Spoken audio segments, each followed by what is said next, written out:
Good evening. I'm Peggy Scott Laborde, and welcome to Steppin Out, spotlighting the New Orleans area's arts and entertainment scene. And seated at our table tonight, Jim Blanchard, artist and author of the recently released Louisiana's Sugar Palace, a history of Houmas House Plantation. Congratulations. Thank you, Peggy. Just what, 6 years or so in the making? Maybe more than that. 6+ years. Okay, we're glad to see you. Wow. Poppy Tooker, host of the WWNO radio program Louisiana Eats. Hey, Miss Poppy. Hey, Peg. Hey, and he's back. It's been a while. Band leader and drummer Barry Martyn, and you're going to be giving a special talk we'll talk about later. Hey, Mr. Barry. Good to see you, Peggy. sir. Hello. And theater critic Alan Smason, editor of the online Crescent City Jewish News. Good to see you, sir. Hey, but first up, Miss Poppy. Well, big convergence this weekend. It's Easter and it's Passover. So we're going to start off by talking Passover. And, you know, ever since Dominica has been downtown, the first one in the Roosevelt, Alan Shaya has been putting on Passover Seder suppers. Well, of course, now that he's got an Israeli-themed restaurant called Shaya, of course, Passover has moved uptown to Magazine Street. And you can have a little bit of Passover, or you can have a whole lot of Passover, because he's got a fabulous selection of Seder plate snacks that he calls them that really thrill me. Things like his grandmother's haroset, beet-cured eggs with sea salt. Of course, there's the matzo ball soup. One of the things that's on the menu are red and white horseradish. And here is his kitchen staff preparing to deal with the horseradish, because that will make you cry and burn your lungs. There's pickled wild-caught salmon. There's Sephardic roasted chicken. And for dessert, a whole roasted apple with candied walnuts and spiced wine. It's $65 for the 4 courses, or the little... That's reasonable. It's very reasonable. Or the snacks are different prices. And if you've never done it, I don't care if your grandfather was the Pope. Just go. I don't care how Catholic you are. Go celebrate Passover with Elan this year.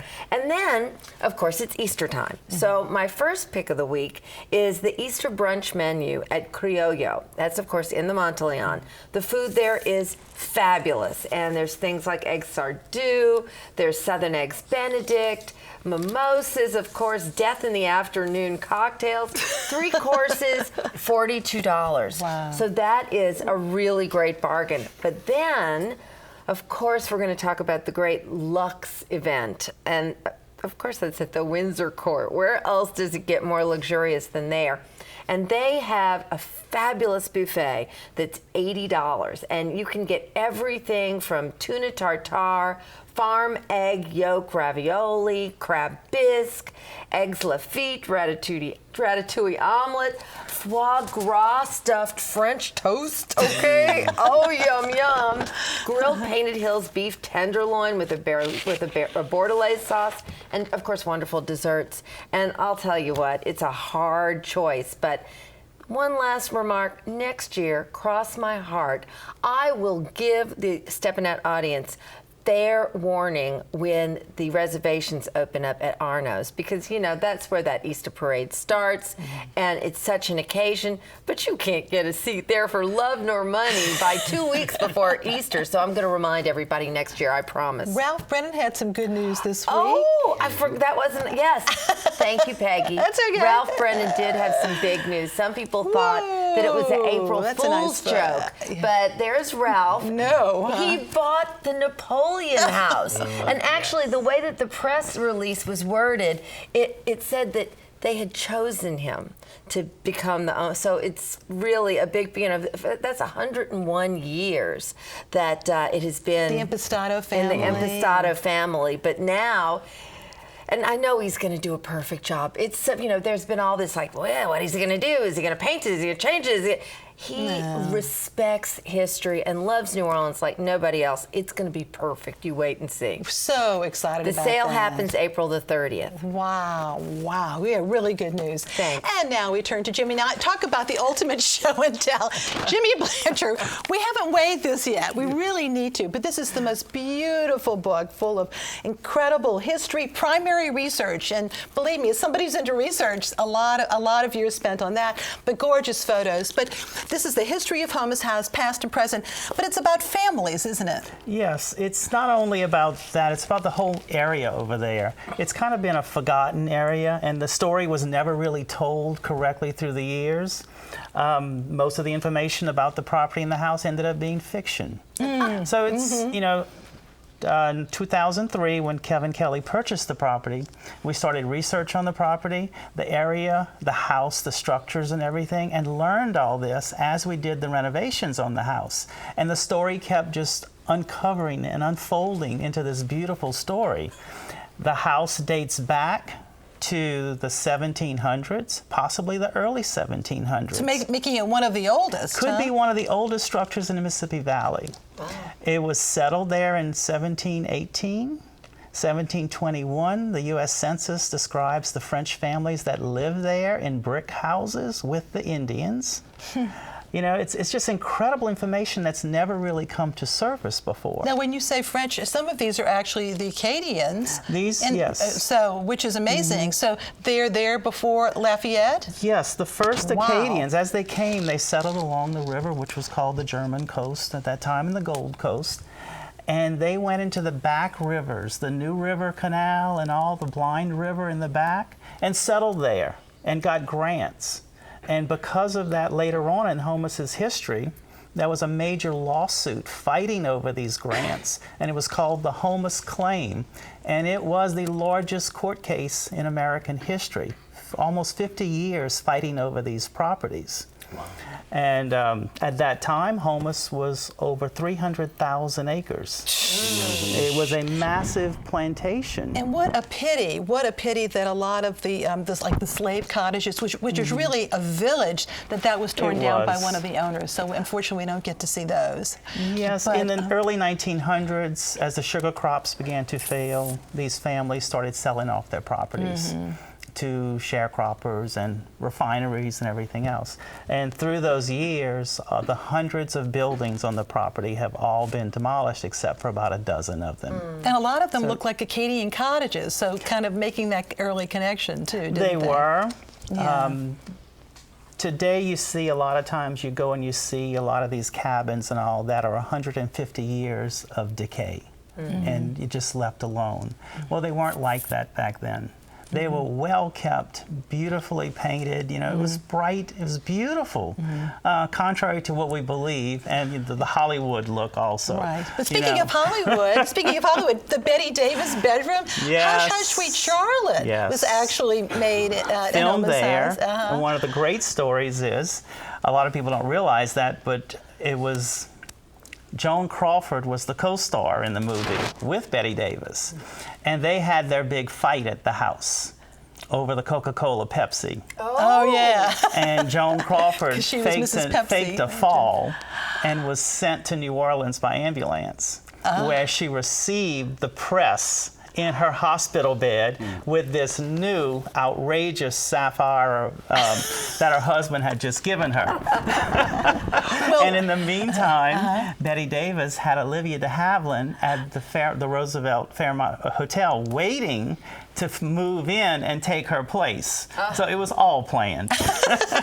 Well, we would be remiss really not to point out how gorgeous the house and the grounds are today, because as you mentioned, the current owner, Kevin Kelly, when he bought it, it really needed a lot of work. Then he loves gardens and flowers. And so, but also I'm intrigued by the fact that there were these plans by James Gallier Sr. that were never enacted for a carriage house that Kevin built, this magnificent building behind the main building. Yeah, James Gallier designed 2 carriages houses for John Burnside. We don't think they were ever built. And at that time, John Burnside had the huge Robb Mansion on Washington Avenue. That was his New Orleans house.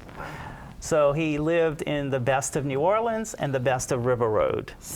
And so from those original plans, which are in the New Orleans archives, we rebuilt the facade of that building from James Galyer's plans. Pretty cool. But instead, I know. Instead really. of a carriage house, which is not really functional anymore, it's now our carriage house restaurant and entertainment center. Yeah, so you've got restaurant, you all do weddings, you have Yes. tours. They're cottages. Now they're cottages Now we have overnight 21 too. cottages Yeah. on the property for overnight accommodations.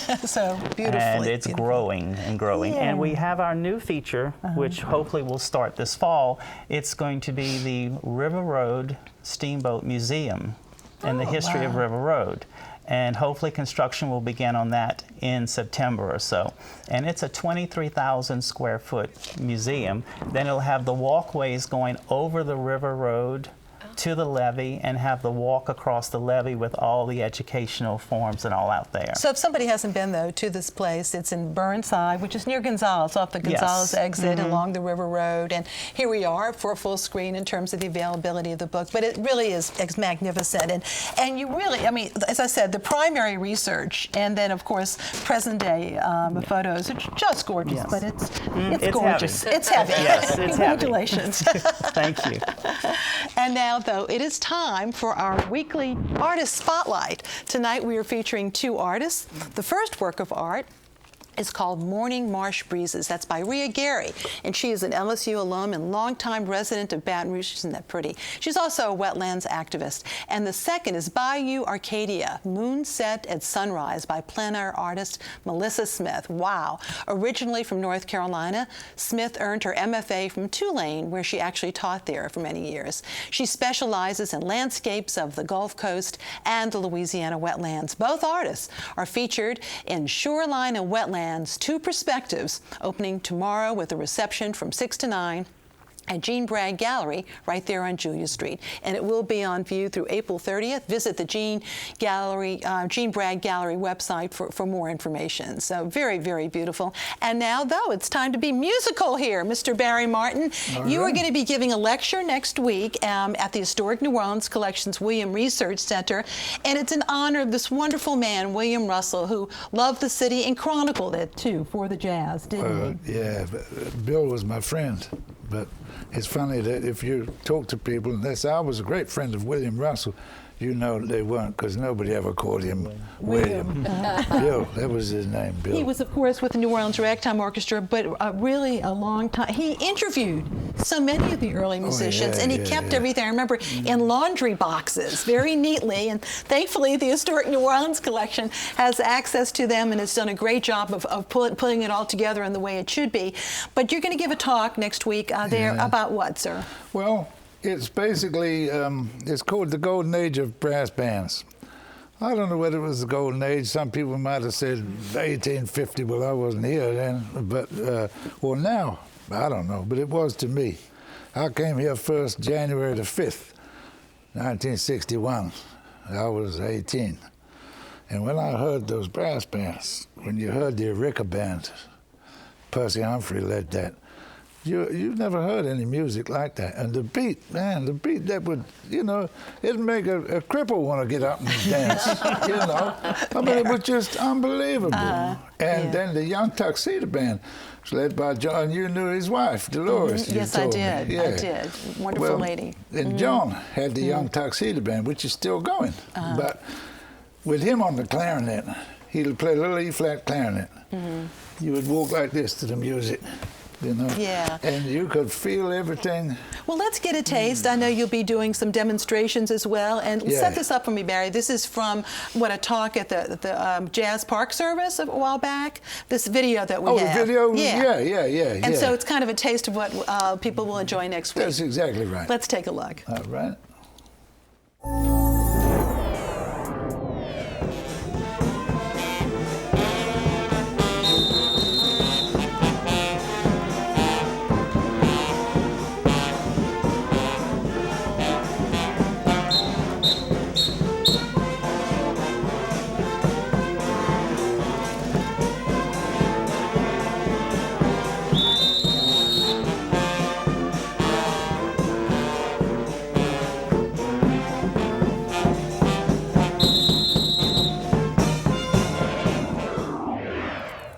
going to have a band with you, Yep.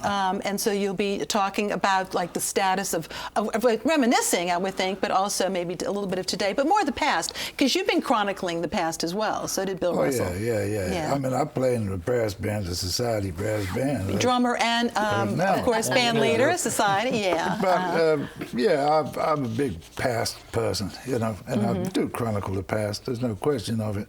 But that's when I loved that music more, when I first came here. I'd never heard anything like it.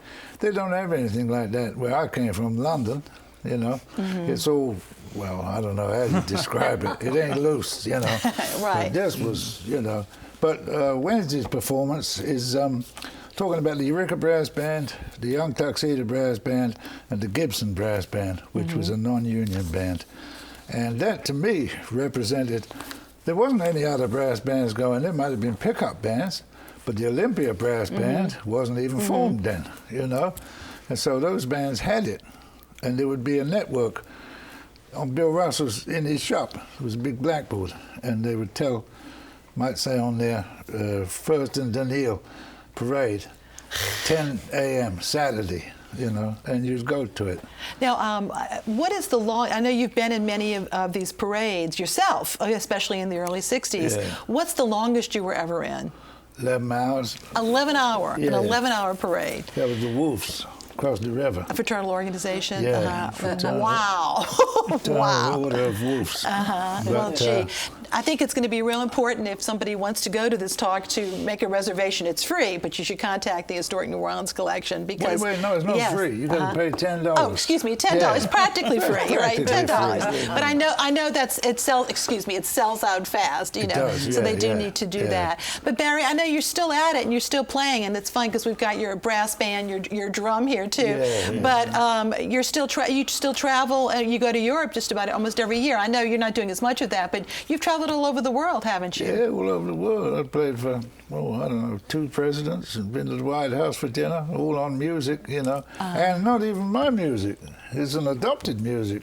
It's where I come from. They're doing Morris dances and all that kind of jive, But that I became so interested in this, I don't know, But it was kind of catching.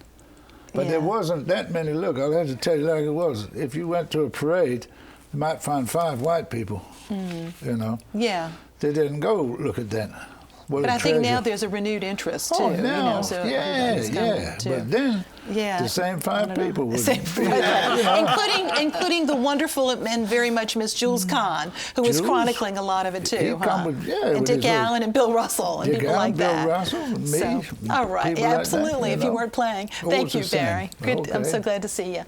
And New Orleans Magazine's quiz queen, Julia Street, has a question for us. Last time, Randy Borden gave us the name of the Louisiana Derby winner that went on to win the Preakness and the Belmont, and the names of his 2 local owners, Risen Star and Ronnie Lamarck, of course, and Louis Roussel III. Yes, indeed, those were the owners. And now, tonight's question. One of the Easter candies locally produced by Elmer's, one has a roasted almond inside and the other has pecan fragments mixed within the chocolate. Name them. What are they? Email the hands going up. Email your answers at steppinout.wys.org. Our prizes: a year's subscription to Louisiana Life magazine. The Sandal Artist. It's a beautiful illustrated book by Catherine Pally, and this is from our friends at Pelican Publishing. We also have a gift certificate for 2, courtesy of Vianne's Tea House in Old Mandeville, and they offer their culinary and gourmet tea experience. And with the New Orleans premiere of the film The Last 5 Years, next week we have 2 pairs of passes for any showing on its run April 10th through 16th. That's at Chalmette Movies on West Judge Perez.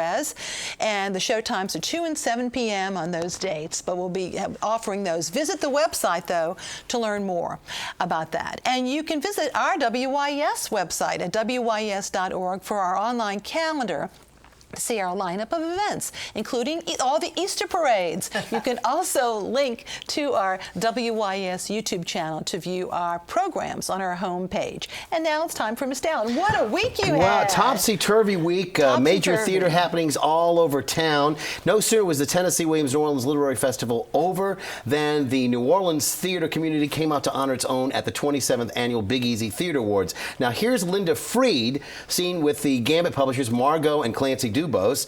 She was given a Lifetime Achievement Award for her more than 30 years as a dancer beginning, and then, of course, costume designer. Newlywed Cecily Monteyne picked up the Entertainer of the Year Award for her work as Maggie the Cat, from Cat on a Hot Tin Roof, of course, one of the leading actresses in 12th Night, and also was the founder and organizer of You Don't Know the Half of It, a very funny improv show.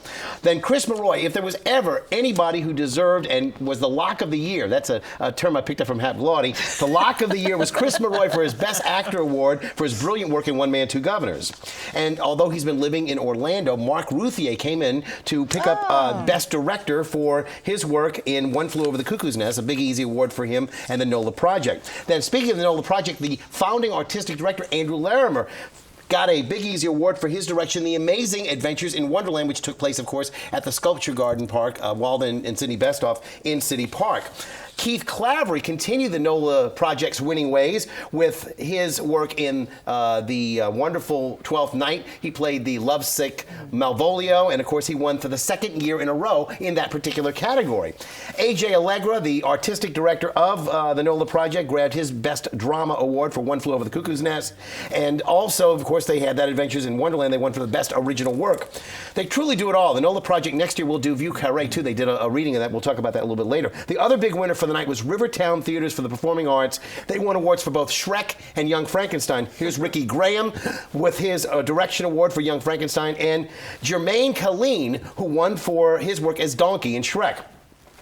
Best Supporting Actor in a Drama went to Sam Dudley. Now, Sam did his work in The Normal Heart, the AIDS drama that played, in the earlier in the year. But I have to tell you that it's a sad thing because it was one of his last nights in New Orleans. Sam is leaving the NOLA Project, leaving New Orleans. He's moving on to Los Angeles. We wish him the best.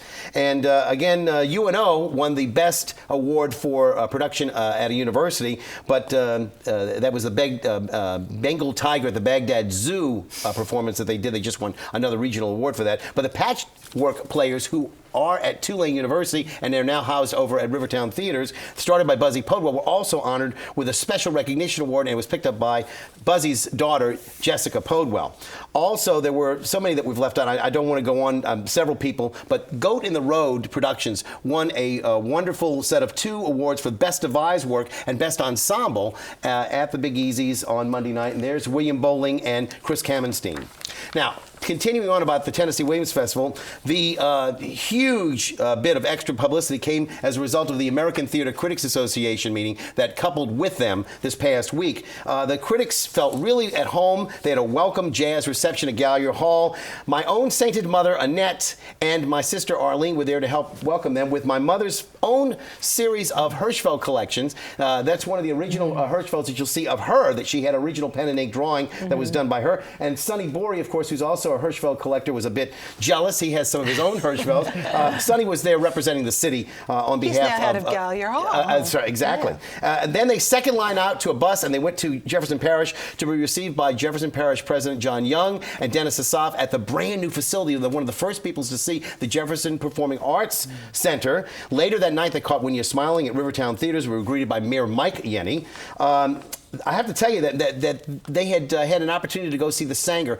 People from all over the country have not seen the glorious Sanger facility. They were just absolutely amazed. People were blurting about it in blogs and putting it out that they had never believed that there was such a theater here in New Orleans. So that was amazing, too. Also, we had a group of artistic panelists from all the artistic directors. There you see, starting off with Dennis Asaf and A.J. Allegra.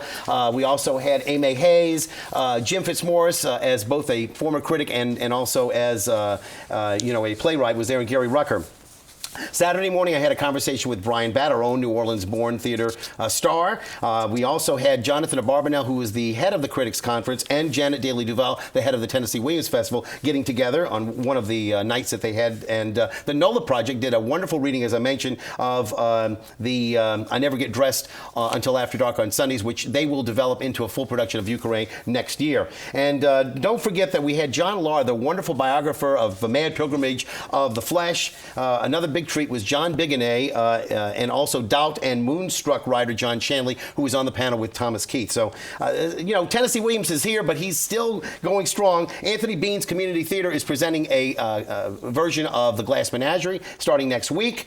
And two of Tennessee Williams' own works have inspired two local playwrights, Carrie Cahill and Bridget Aaron, to do two for Tennessee. Carrie Cahill has A Dusk, and Bridget Aaron has a new one called Tropical Medicine, and it's directed by Harold Gervais. Okay. And last but not least, Perfect Fridays are going to be with Eartha Kitt. Anais St. John is doing that at the Marroy Theater, and also Love American Style with Frederick Mead, sing-alongs with TV songs. Okay, great. Thank you. And now it's time for our picks. Jim, one more thing to promote here. One more. Y'all, if you get a chance, please come on out to Houmas House and enjoy how beautiful And it is out there. great food, too, as we great know. food, great Chef landscaping. Just come on out and enjoy it. Thank you, Poppy. Next Thursday, April 9th, Downton Abbey goes to the races, a benefit for WYES. It's going to be a great party. Okay, Barry.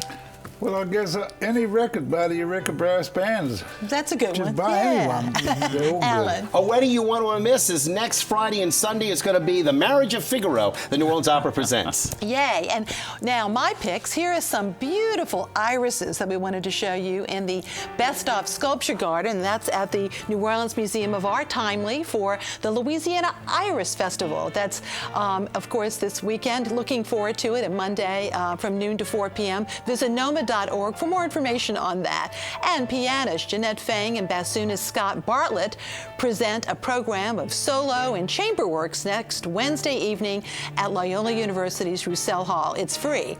And looking ahead to the 19th annual New Orleans International Music Colloquium starting next Friday with the topic New Light on Old Mysteries, Words, Bands, and Indians. Also free, it takes place at the Cabildo. Visit noimc.org to see the full lineup of events, including Carolyn Cobb, a music that was actually played at the Battle of New Orleans. And the Friends of St. Alphonsus will be holding their special auction gala. That's Saturday, and they're still looking for some auction items. So you see Blanche Comiskey's information on that, and they need your help on that, as always, to be supportive. It really means a lot to them and to everybody who supports St. Alphonsus. And now, though, we leave you with a great view of excerpts from the Stanley and Stella Shining contest that was last Sunday. It closed out the Tennessee Williams Festival. Good night.